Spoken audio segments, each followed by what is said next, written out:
Hey everyone, and welcome back to the channel. Imagine this, a headline flashes across the globe: China accepts Taiwan's offer. Yes, you heard that right. The decades of complex geopolitical tension, the constant speculation, the delicate dance of international relations, seemingly shifting in a single, monumental decision. But what exactly happens next? What are the immediate and long-term ramifications of such a profound shift in the cross-strait relationship? What does it mean for the people of Taiwan, for mainland China, and for the rest of the world? That's precisely what we're diving deep into today. Forget the fleeting news snippets and the sensationalized headlines. We're going to unpack the potential scenarios, analyze the historical context, and explore the intricate web of economic, political, and social consequences that could unfold if such an unprecedented event were to occur. Buckle up, because this is a journey into a hypothetical future with very real implications. Let's explore: China accepts Taiwan's offer. What happens next? To even begin to understand the potential fallout of China accepting an offer from Taiwan, we first need to acknowledge the sheer weight of history and the deeply entrenched perspectives on both sides of the Taiwan Strait. For decades, the relationship has been defined by the One China policy, Beijing's insistence that there is only one sovereign state under the name China, and that Taiwan is an inalienable part of it, albeit one that is currently governed separately. Taiwan, officially the Republic of China, views itself as a sovereign and independent nation, with its own democratically elected government, military, and distinct identity. Any offer from Taiwan that would lead to acceptance by Beijing would inherently need to navigate this fundamental divergence in understanding sovereignty and political status. What kind of offer could possibly bridge this seemingly unbridgeable gap? Let's consider a few hypothetical scenarios, ranging from the more plausible to the less likely but still conceivable. Perhaps Taiwan's offer involves a long-term framework for integration that guarantees a very high degree of autonomy for Taiwan, far exceeding the one country, two systems model currently applied to Hong Kong and Macau. This offer might include: a non-negotiable condition for Taiwan could be the preservation of its multi-party democracy, free and fair elections, and its existing political institutions. This would be a significant departure from the political system in mainland China. Taiwan might propose maintaining its own executive, legislative, and judicial branches of government, with Beijing primarily focusing on areas like foreign affairs and defense. The offer could stipulate the continuation of Taiwan's independent economic system, its currency, and its trade relationships. Guarantees for the preservation and promotion of Taiwan's distinct cultural identity, language, and traditions would likely be central. The integration process could be structured over several decades, with clearly defined milestones and mechanisms for review and adjustment based on mutual agreement.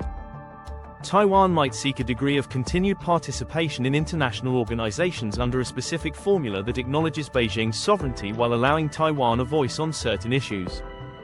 What happens next in this scenario? There would likely be a mix of emotions. Some might feel a sense of relief and hope for stability and reduced cross-strait tensions. Others would be deeply concerned about the long-term implications for Taiwan's sovereignty and democratic values, leading to potential protests and political divisions. The Chinese Communist Party would likely frame this as a historic achievement, a step towards national reunification and the realization of the Chinese dream. It would significantly enhance the geopolitical standing and potentially reduce security concerns in the region. The global response would be complex and varied. Countries with strong ties to Taiwan, like the United States and Japan, would likely express concern and scrutinize the details of the agreement closely. Other nations might see it as a positive step towards regional stability. The legal and diplomatic implications for Taiwan's existing international agreements and recognition would need to be carefully navigated. While economic ties already exist, deeper integration would present both opportunities and challenges. Taiwanese businesses might gain greater access to the mainland Chinese market, but they would also face increased competition and potential regulatory hurdles. The impact on global supply chains, particularly in the semiconductor industry where Taiwan plays a dominant role, would be significant and require careful management. The military landscape in the region would undergo a transformation. The rationale for a large-scale military presence across the Taiwan Strait would diminish, potentially leading to a redeployment of forces on both sides. However, the exact nature of future security arrangements would be a critical and sensitive aspect of the agreement. Another possibility is that Taiwan's offer proposes a confederation model, where both mainland China and Taiwan retain significant autonomy and sovereignty in most domestic affairs but agree to cooperate on specific areas of mutual interest under a shared central authority. Both mainland China and Taiwan would maintain their separate political systems, constitutions, and governments. A joint council or body could be established to oversee areas such as foreign policy, defense, and potentially some aspects of economic cooperation, with representation from both sides. Both entities might retain their own distinct representation in most international organizations, albeit perhaps with a framework for coordinated action on certain issues. The agreement could include provisions for the free movement of people, goods, and capital between the two entities. What happens next in this scenario? This model might be more palatable to a broader spectrum of the Taiwanese population as it preserves a greater degree of autonomy and international identity. However, concerns about the long-term stability and the potential for Beijing to exert greater influence over time would still exist. While not full unification as envisioned by some, a confederation would still represent a significant step towards bringing Taiwan under Beijing's overarching framework and would be a major diplomatic victory. The international community would grapple with the unique nature of this arrangement. Questions would arise about the legal status of both entities and their respective roles in international affairs. Existing alliances and partnerships would need to be re-evaluated. Economic ties would likely intensify, creating a highly interdependent economic zone.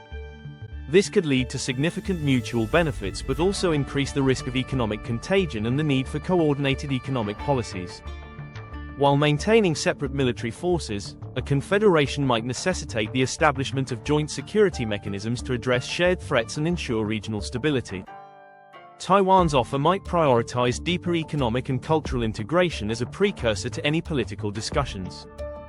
Agreements on free trade, investment, and joint economic zones could be established. Large-scale initiatives promoting cultural understanding, educational exchanges, and people-to-people interactions could be implemented. Collaboration on transportation, energy, and communication infrastructure could be undertaken. Over time, efforts could be made to harmonize certain regulations and standards to facilitate greater integration. What happens next in this scenario?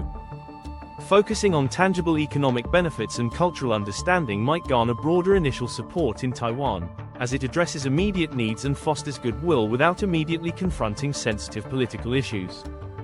Beijing might view this as a patient, long-term strategy to gradually draw Taiwan closer, creating greater interdependence and potentially paving the way for future political integration. The international community would likely observe this phase with cautious optimism, hoping that increased interaction and interdependence could reduce the risk of conflict. Taiwanese businesses would have significant opportunities in the mainland market, but they would also need to adapt to the different business environment and face competition. The potential for economic dependence on the mainland would be a key consideration in Taiwan.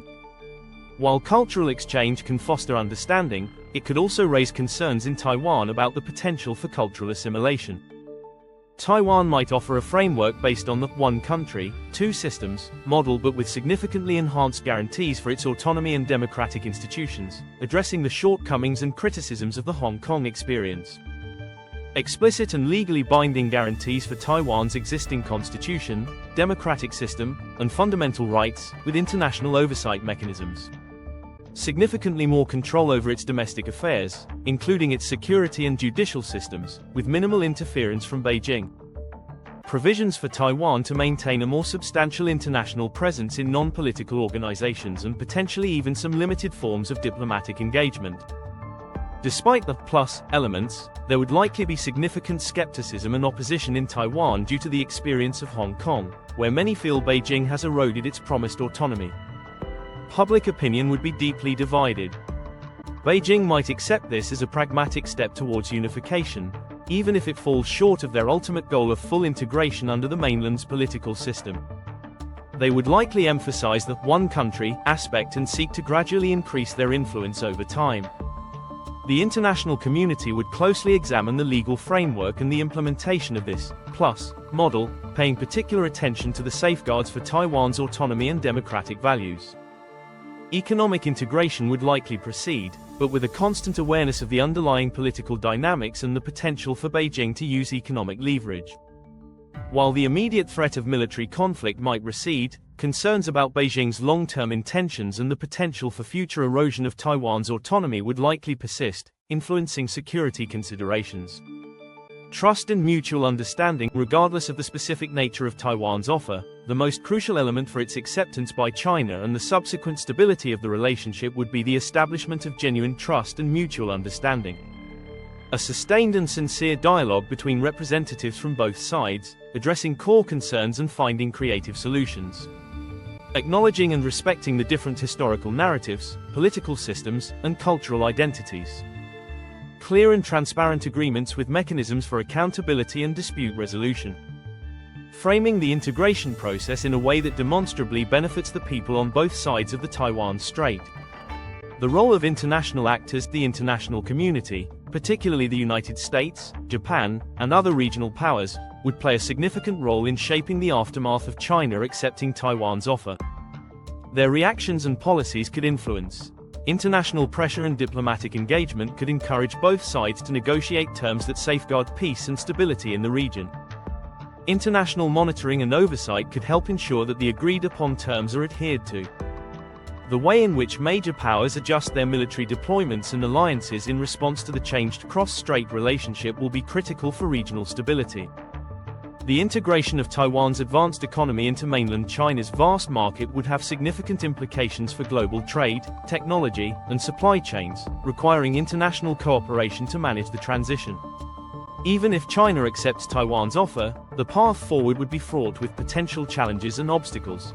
Both in mainland China and Taiwan, there would likely be significant political opposition to any form of integration, potentially leading to social unrest and political instability. Harmonizing the vastly different legal and regulatory frameworks would be a complex and time-consuming process. Addressing the economic disparities between mainland China and Taiwan and ensuring a fair distribution of benefits would be crucial.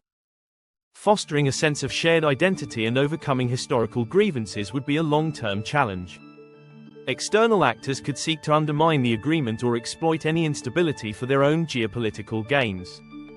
The long-term implications of China accepting Taiwan's offer would be profound and far-reaching.